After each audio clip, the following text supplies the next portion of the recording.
¿Sabías que Netflix destronó a Netflix? Sí, escuchaste bien. Buena gente, hoy nos vamos a enterar por qué nos cuesta tanto cambiar. Ahora vamos a darle el fundamento biológico que explica por qué somos como somos, porque tiene una explicación. Según estudios realizados en el campo científico, se descubrió que muchas de las emociones negativas que nosotros tenemos, por ejemplo el miedo, provienen de una época muy atrás en el tiempo, en el cual nosotros estábamos en África y nuestro máximo objetivo era sobrevivir y teníamos que buscar nuestros alimentos. Entonces íbamos por un camino y si en ese camino no nos cruzábamos ningún animal que nos pueda hacer daño, entonces repetíamos ese camino porque ese camino era un camino seguro.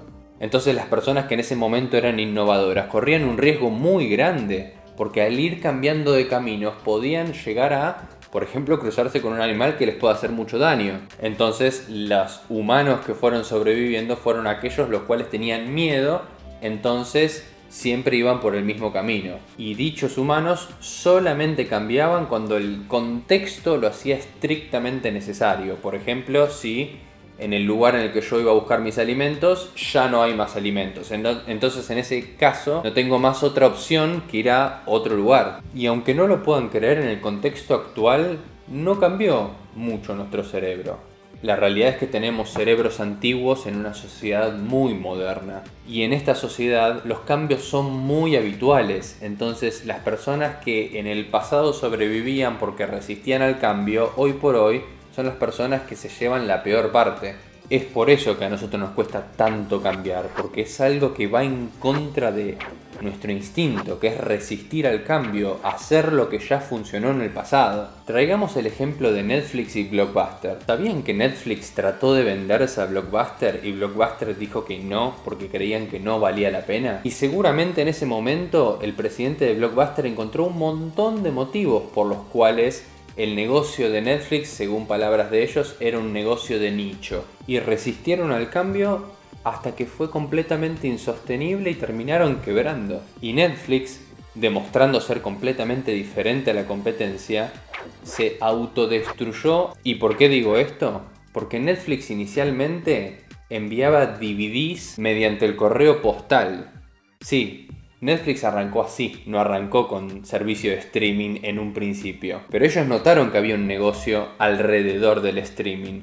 Entonces, antes de que un competidor les quite esa cuota de mercado, igual que como ellos se la quitaron a Blockbuster, decidieron ellos mismos autorrobarse el mercado y reinventarse cambiando el modelo de negocio que ya les había funcionado por un negocio mucho más innovador. Y fue así como Netflix llegó a ser Netflix. La conducta de Blockbuster se denomina como conducta reactiva. Significa que no realizará ningún cambio a no ser que el contexto lo haga completamente necesario y quizás en ese momento sea demasiado tarde. Por otro lado, la conducta de Netflix es una conducta proactiva. Me anticipo los cambios, estoy buceando todo el tiempo el mercado y me fijo si puede llegar a haber un cambio que pueda llegar a mí a quitarme el mercado. De más está decir que esto aplica a la vida de las personas comunes y corrientes. Pongo los ejemplos de estas dos empresas porque son muy emblemáticos para explicar esta situación, pero la realidad es algo que uno ve todo el tiempo en la gente. Por ejemplo,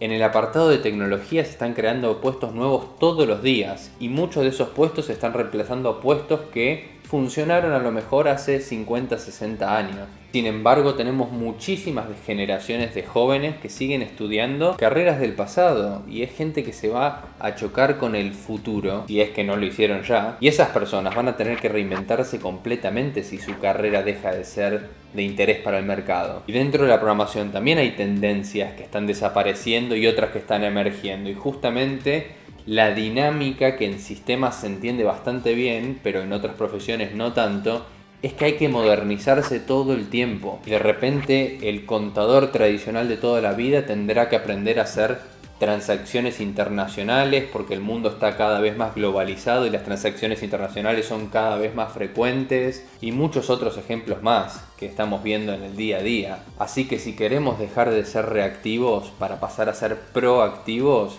debemos dejar de resistir a los cambios y en su lugar encontrar comodidad en la incomodidad para evitar que los cambios nos pasen por arriba.